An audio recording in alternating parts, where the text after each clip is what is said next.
first of all, we did preview the cornerback position already on State of the U for the spring, so go and take a look at that. At cornerback, I'm going to put Trajan Bandy. I'm going to etch that in stone. He's going to start at cornerback. Obviously with no injuries assumed, because like I never assume or wish injury upon anybody. So Trajan Bandy is going to start. I say that Al Blades is probably going to get rotation snaps, probably work on the interior of the defense, so like a slot corner, because he was playing that a lot in his snaps last year. And then it's going to be between DJ Ivy or Christian Williams, the 4-star signee out of Daphne, Alabama, this past recruiting class.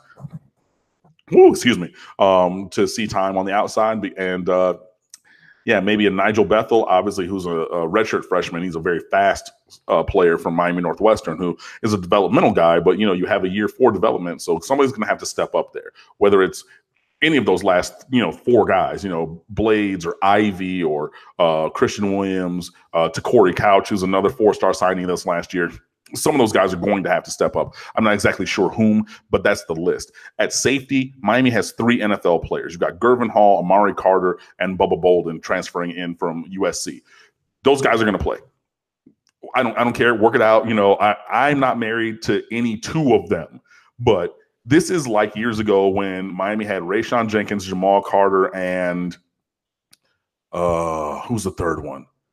Rayshon Jenkins, Jamal Carter, and there's Deion Bush. There it is. So they had 3 NFL players at safety, but they're giving snaps to Tambu Frentress and AJ Highsmith. For why? Nah, I don't want to see that. I don't want to see no Robert Knowles. You got 3 NFL dudes and you got some other guys. Play the NFL dudes.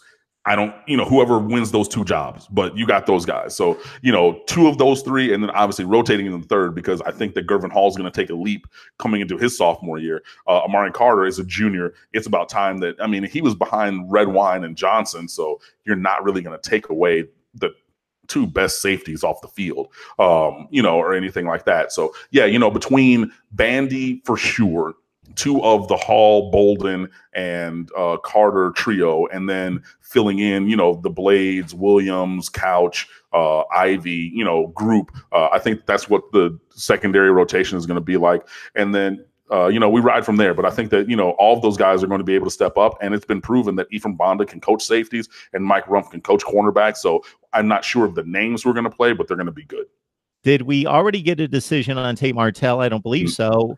No. Do we know what a timetable might be? It has been 1, no, there has not been a decision yet. 2, it has been reported in other places that a decision could come by the start of spring practice, which is in 2.5 weeks or 20 days on March the 19th. So sometime in these next 3 weeks is really when we're going to be on high alert, because again, it has been reported that a decision could or should come by the start of spring practice. All right, talking Miami football with Cam Underwood from State of the U. We touched upon recruiting to a certain extent in regards to philosophy, strategies, what's important, and the one name came up, of course, Justin Flo from the West Coast. Any other recruiting news toward 2020? Finally got Don Chaney Jr. to commit, Miami's #1 target at running back, who's a top 50 player in America. He's like a top 5 running back, 5'11", 195 pounds or 199 pounds. Already ran for about 8,300 yards and like 40 touchdowns, I want to say, in 3 years of high school at Belen Jesuit down in Miami. Been on the radar forever. His dad played college football, I want to say, at South Carolina. He was an Optimist legend, Chaney Jr. was, and yeah, he's just a stud.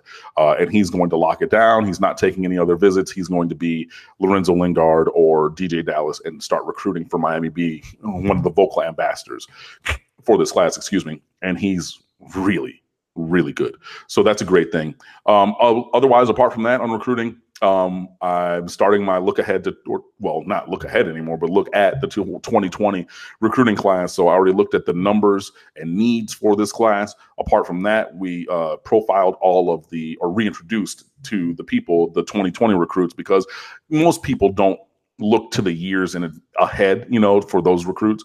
So I like to reset the board and like reintroduce those guys. So I did, you know, the numbers and needs, reintroduced the recruits. And then today we talked about quarterback recruiting, because quarterback recruiting is unlike any other position. So there's that. Probably not this week. I might leave it till, well, we'll see what happens. But in the near future, we're going to look at the other offensive targets and options apart from quarterback, and then obviously on the defensive side as well. And defense is probably going to be a bigger class than offense in 2020 for the Miami Hurricanes. Well, maybe except for the offensive line. So we're looking at all those different kind of things, and we'll see if there's going to be any kind of movement. Yeah, but that's kind of it for right now.